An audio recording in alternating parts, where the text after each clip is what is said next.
Hey, Mr. DJ. That's what you look like, Muggs. Like you better DJ. Hold those jokers, man. Look at y'all. 7-time NBA champion. There he is. Look at you got it all in the background. What's happening? Hey, man, you know me. I had to flaunt every once in a while, you know. Well, hey, since this is my show, why not flaunt them? You know that's right. Shit. Every once in a while, you flaunt. Yeah, that's my bad. Muggs, how are you, man? I'm good. It's a sunny day here, man. I'm good. You know, everything's good. Where you at? I'm in Charlotte. You in Charlotte still? I'm in Charlotte. Yeah, still in Charlotte. Just got outside from cutting my shrubs, my bushes. I got some pollen all over me or something. I was gonna say, man. Hey, we know about that pollen. We here in Atlanta, so we there with you. Oh, okay. Hey, you know about that pollen, absolutely. Man, my truck is yellow right now. It's so much pollen on. It's crazy. So dude, it's brutal. Yeah. The more you get up, the more come down. That's right. Can't get ahead of it. You try, but you can't. I learned that you had a podcast, 3 Leagues OGs podcast. You just wrapped up your first season with someone who we actually talk about on this show regularly, Charles Oakley. Yes. We got a 3 League OG podcast, myself, Charles Oakley, Earl Curtin, as well as Ashley Strodham, who's the moderator. She's the host. So, I mean, we just having fun out there, enjoying it, you know, having guests on, just talking about what they doing, where they are today and what they did in the past. And, you know, especially, you know, in today's society, you know, the culture. Muggsy, what made you want to get into podcasting? I had I mean, you know, the pandemic, you know, sitting around, man, and having not really much to do and watching non-sports at the beginning, you know, then all of a sudden, you know, especially when the NBA shut down. But honestly, my daughter, you know, she's the one that twisted my arm to get me to kind of do this. And I put together 2 good friends, you know, because we talk on a daily basis. And especially the 2-time champ Earl, he got so many stories to tell, as Robert can care about that. So it's just, and then Oaktree, you know, it is what it is with Oaktree. Oh, man. So, you know, Muggs, I'm sitting here and I'm like, okay, Earl played with me in Houston. Yes. And Muggs and I traveled together a lot. Why the hell I ain't never been invited on the damn show, man? That's what I want to know.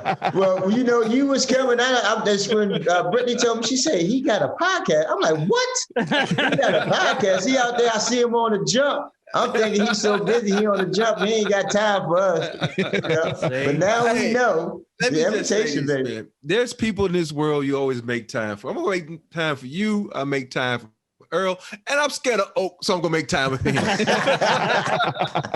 you know the invitation is coming. You gotta let us know your availability. Yeah, absolutely. All right, man.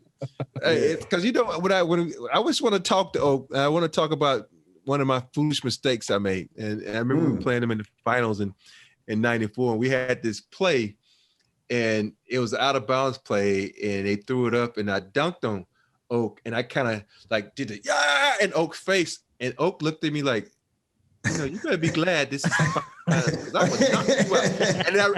And I realized, dude, what the fuck were you thinking? That's Charles Oakley. You don't do no shit like that.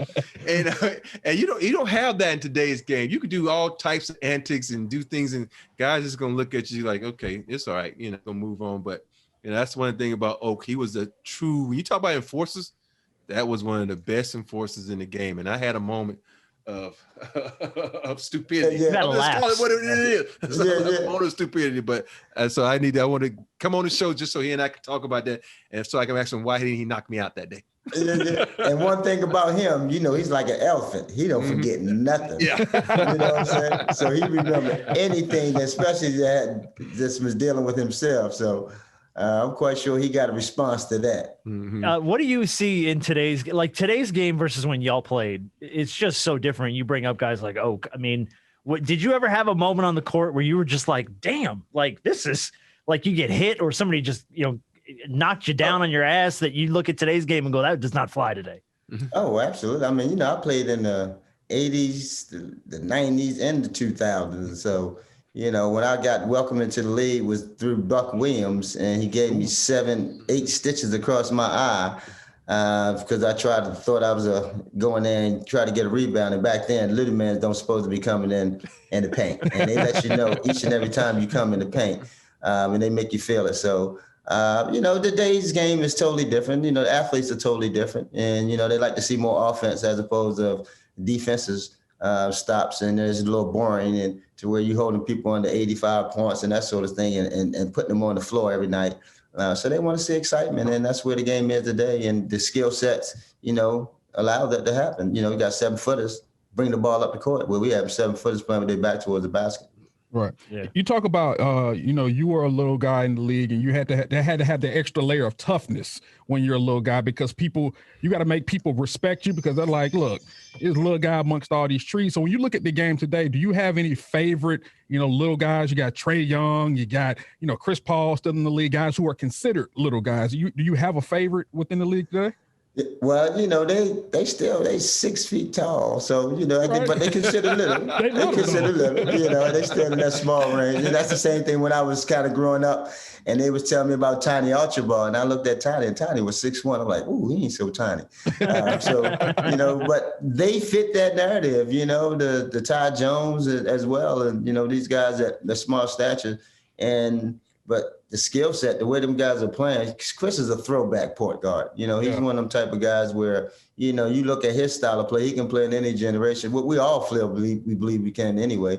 But he's one of them steady point guards, man, that, knows the game. And Trae Young, he understands as well. I think he was really starting to benefit having Rondo there. I think starting to explain the game a little bit as opposed to just from the scoring aspects of it. I'm quite sure he's going to miss a guy that had that type of, knowledge to give him on a daily basis. Yeah. It's important, and when it comes to veteran leadership, and you was always one of those key vets that were on some great teams. And I tell people all the time, I blame your team, the Charlotte Hornets, for being the coolest team in the NBA. It's like you were the guys that you see them get off the bus, they were suited, they were booted, and they had the sunglasses on. So I tell everybody, it all started with Muggsy and his crew in Charlotte, man. People don't believe that, man. Tell them how cool that crew was that you had in Charlotte. Yeah, we had a bunch of guys that had egos. We had Larry Johnson, and he was walking around with a called Grandmama. So he had a swag within himself. And then of course Zoe and Kendall Gill. Kendall had a ego, a swag and that sort of stuff. Dell, he was laid back a little bit, but he had a little. Johnny Newman was one of the main guys that, and that was back then. We all dressed up. We felt like we had to come to the game professional. And putting that type of clothing on, it felt like you was coming to work, as opposed to just having sweatpants and that sort of stuff. And it changes, because we didn't really have a dress code, because it wasn't really implemented, because guys really respect what they did and how they looked and what they, in terms of coming to work. Yeah. So, but, each era changes, how it is. And, it's a trend.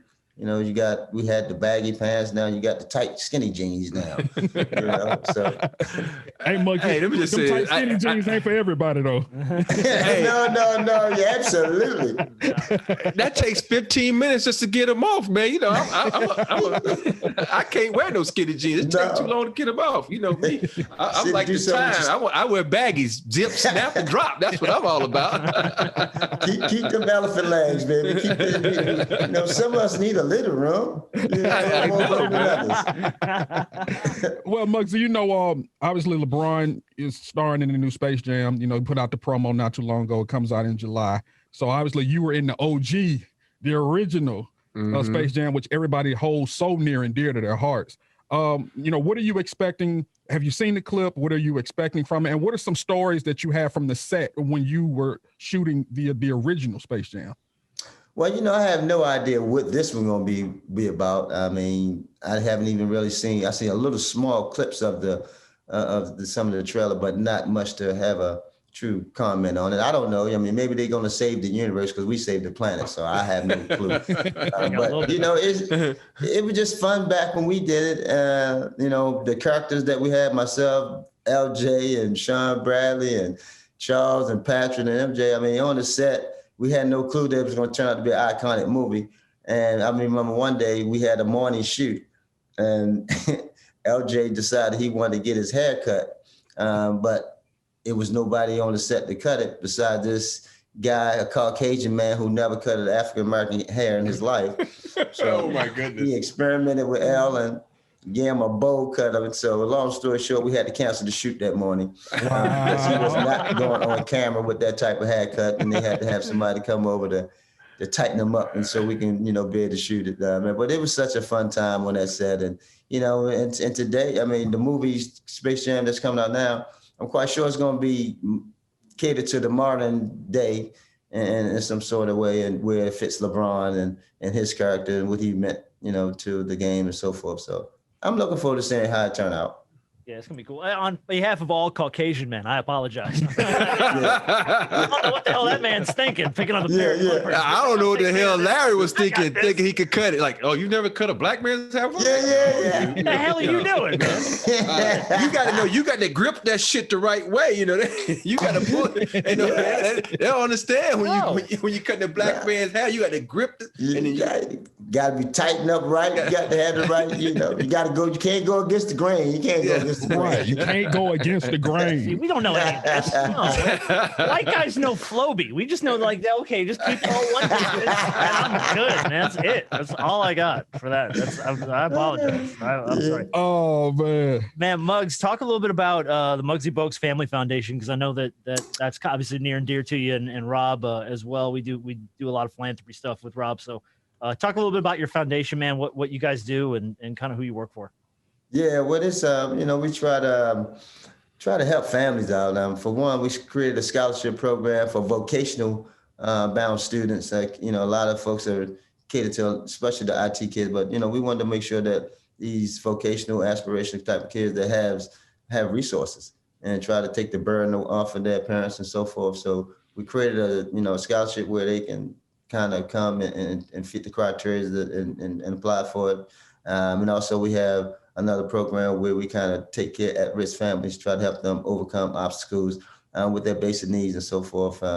And we had so many, this off season. Well, I guess during the pandemic, we had a kind of a holiday of love type of campaign we created, where we took 30 families and we just kind of fed them 3 days a week, and just want to make sure that they was feeling good about themselves, and packed the lunches. They had hot meals, all kinds of different essentials in there, motivational books for the kids at whatever age appropriate that fit the family. So just try to give them all the little things that just bring a little smile to their face, to make sure that they continue, to feel good about themselves moving forward. When you do a lot of stuff like that, when you do a lot of charity work, and for you, you're an icon. You're a legend in Charlotte, and you're playing for the Hornets. How involved are the Hornets with you, or do you do a lot of things with them, or do they kind of just say, okay, that's your spiel, we're gonna leave it on? Because you gotta know you're one of the faces of that franchise for a long time, and so do they get involved with you a lot? And I'm thankful for that. Yes, they do, and they're very supportive in the things that I'm doing in the community. And so I appreciate them wholeheartedly in terms of their support ongoingly, and even though I'm an employee there, I would serve as an ambassador. But just having their support, it really makes a difference. I've been here quite some time, for a little period of time, and, building the relationships in the community. People know what I'm all about, know what I'm trying to do to continue to uplift our youth, as well as, the things that I'm involved in, as well as whatever they're, lending my time and things that they help them as well. So, it takes a village, and I always believed in that. And, so I'm just thankful that we have the support out there amongst the community. Now, I want to ask, you're looking at the standings in the East, and you're looking at the standings in the West right now. Obviously, with the Nets and their super team, and out West, the Lakers still trying to get healthy. What are you looking at? What teams do you think will make some noise in the playoffs? Who are your favorites to win? Talk to me about the jockeying position of each conference, and who do you have standing in the end? Well, I'm sad that my Hornets, my little young fella Melo, went down, because he was really starting to make some noise and bring some excitement, electricity back in this city, in the building, and they had the guys really playing well, but. With all that said, and we was playing well. They was in fourth, and now they jumped down into sixth place. But as far as the East, as goes, I think it's going to come down between Brooklyn and Philly. Even though Milwaukee made some changes and, with addition to Drew Holiday, and I like Drew, but, for me, I don't think that's the measuring stick to get them over to that next level. And so I got Philly because you look at he's a different animal. Way Doc got him playing as well as Ben Simmons and the supporting cast around him. He's a different animal, even though everybody talk about Brooklyn, those three monsters over there as well. but the only thing they don't have is a guy like Embiid. So it's how much he stay healthy and how well the other supporting cast continue to play. Tobias has been such a joy to watch, the way Doc has him in position to become that go-to guy, so to speak. And Ben Simmons. I mean, Ben has been playing lights out to me in terms of the defensive, just the overall game, in terms of how he collectively go out there and make his teammates better.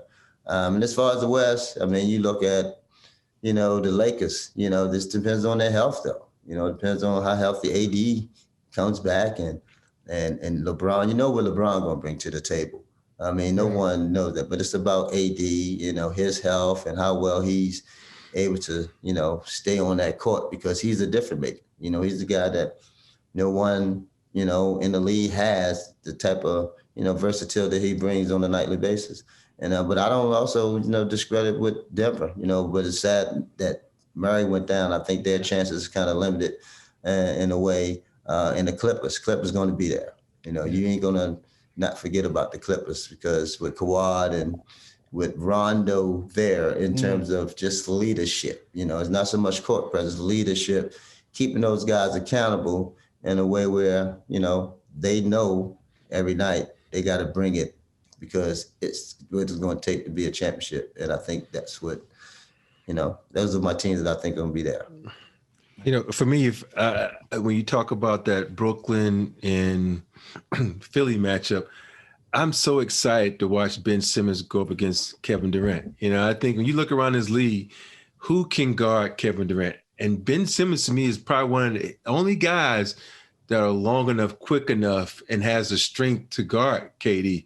And I'm so interested in seeing that matchup. But I totally agree with you. When you have Embiid, who's my MVP this year, a lot of guys say, well, he missed too many games. But the way he's freaking playing as a player, you got to give him his props. And I know everybody's saying, well, his health. But the game when he came back, I was like, who is this guy?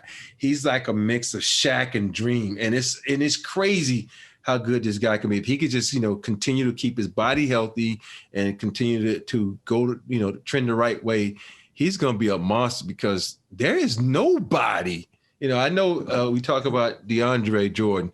He can't guard Embiid. It's just that I want them to fast forward to that game, that matchup now, so I can watch it because it's going to be a great 7-game series. Yes, I totally agree. Yeah. But other thing, Muggsy, it's like, you always, I don't know much about East teams because I never played in the East. And you look at a team like Charlotte, Charlotte is the Bible Belt, and it's one of those teams. It reminds me of San Antonio where, the players there are like, on another level. And after Miles Bridges' dunk, how crazy was that city? Because I know right now he could go anywhere and probably eat for free or whatnot. But this kid right here is something special, man. So, how is the field with Miles Bridges being like? I know everybody love the ball kid, but Miles Bridges to me is what make that team go. Well, there's the combo. That's the core, and with a guy like Melo who passes to him, give him them type of highlight reels, because that's what Miles does. I mean, he's that type of athlete where he's explosive at the rim, and he's really been posterizing a lot of guys this year, but that really topped it off, especially against a guy who's a shot blocker in Capella. Even though he jumped and wasn't really going up and trying to get out the way, but he had a reason why he did that. Because he was coming, Miles was coming with force. And you like to see young guys, grow. And I got getting the opportunity to see him grow each and every year. and his confidence. And that's why I say the Melo kid really made it special for those guys, because when you got a point guard who has IQ like him that gives the ball up and sees the game in a way where it slows down, he puts those guys in position where they ain't got to do as much besides do what they do. And I think that's why, that's been so electrified. But that's what he brings, and he electrified the city on a nightly basis. And of course, it came in a loss. But I mean, everybody was out there. See, they still talking about that. And the crazy thing about LaMelo, Muggsy, is great that you brought it up. The couple of games that I've seen him, he's sitting on the sideline, with his hand wrapped, and his legs are just moving, and he's just shaking, and you can tell he's just itching to get, if he could go back out there now, forget this little injury. If I can go back out there now, I would. Just talk about that kid's hunger and love for the game when you see something like that. But he's 19 years old. When you're 19 years old, you feel like, this little injury I got. This ain't no injury, but, they being cautious because it's his right, it's his dominant wrist. And, you don't want to make sure that nothing really linger on. And they want to get him healthy as possible so he can get back on the court as quickly as possible.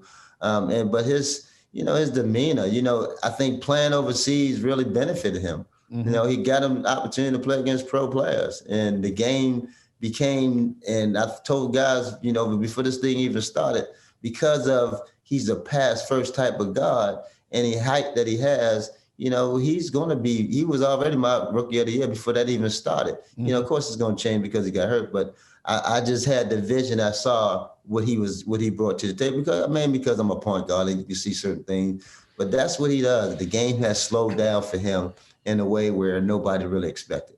Yeah, he reminds me of a Penny Hardaway. Combination of a Penny and a J Kidd. Yeah. Okay. Yeah. He's kid vision. Yes, his vision. I didn't know his vision was that good, and I started watching okay, this is Penny Hardaway. Okay, he can do this thing. He's 6'9", 6'8" in that era, in that range, and he was dunking on people, passing, and he has a love and a joy for the game you can appreciate. Even since I covered the Lakers and LeBron they showed that one clip of him dunking. And he's watching LeBron. He has a joy on his face, oh, this is basketball. I'm in the league. So yeah, he has that joy, and you got to appreciate that out of every guy that's in the NBA. So, but Muggsy, I know you're going to go in a minute. I have one question though, Muggs, and you watch a lot of NBA, and we always like to have plays of the year. After watching that Miles Bridges play, will you consider that the player of the year? Oh, here we go. Anthony Edwards, dog, the player of the year. Which one's the player of the year, dog? I know what's Which coming, one? boy. Lord, that kid, man, I tell you, the kid here was at the rim. The Edwards kid was at the rim, and my man, and then he landed on him. So that was something that kind of oh my gosh, but then the Miles situation, because of he cocked it and because who it was. And the force that behind it, that's why I'm gonna go with my Charlotte Hornet, Miles Davis. I'll say this. Miles Bridges. I'll say this, Muggsy. Look, it was an absolute nasty dunk, a vicious dunk. He took Capella to the baptismal pool. Yeah. I will say that. But as long as the A-Town got the win, we all good. I know. Hawks guy, man. He's a Hawks guy. That's why I said it came in a loss. And that was a big win for them too, because that win would have. They would have swept the Hawks in the 3-game series. So That's true. That was a big win for them guys coming out on that top. All right, Muggs, we'll let you bounce, man. We appreciate your time. We love you. We're all fans and friends. And I'll be waiting on that call. That's what I was going to say. It's coming, baby. It's coming. I'll be waiting on that call. Hey, go take care of that yard, man. You're one of those Southern boys that got to get that yard right, man. It's like a haircut, man. It's like a haircut for your house. Got to keep it tight. That's a good place to hire a white guy, though. Cut your yard, not your hair. Cut your yard. Yeah. But the brothers ain't bad either now. You're right. You're right. It's true. This is true. All right, guys. Y'all be good. All right, Thanks, Muggs, man. Thanks, man. We appreciate it.